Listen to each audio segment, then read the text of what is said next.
તો આગળ વાત રાજકોટમાં વંદે માતરમના કથિત અપમાનના વિરોધમાં ભાજપ યુવા મોરચા દ્વારા ઉગ્ર વિરોધ નોંધાવવામાં આવ્યો। 15મી ઓગસ્ટે કોંગ્રેસના રાષ્ટ્રીય કાર્યાલય ખાતે વંદે માતરમ ગાનના અપમાનનો આક્ષેપ કરી યુવા મોરચાએ જિલ્લા પંચાયત ચોકથી અંડરબ્રિજ સુધી કેન્ડલ માર્ચ યોજી।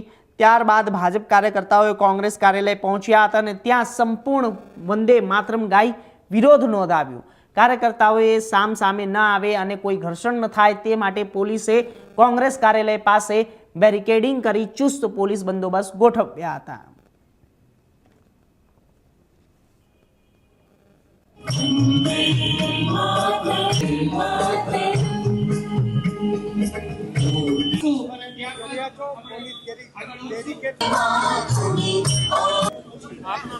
મિલન લિંબાસિયા પ્રમુખ રાજકોટ શહેર યુવા મોરચા વંદે માતરમનું અપમાન જે ગઈકાલે થયું તેમના વિરોધમાં જે કેન્ડલ માર્ચનું આયોજન કર્યું છે અને કોંગ્રેસ કાર્યાલય ખાતે સંપૂર્ણ વંદે માતરમ ગામનું અમે આજે કંઠસ્થ કરવાના છીએ। ખૂબ જ મોટી સંખ્યામાં યુવાનો જોડાયા છે અને યુવાનોને વંદે માતરમનું અપમાન થયું તે જરા પણ સહન થયું નથી।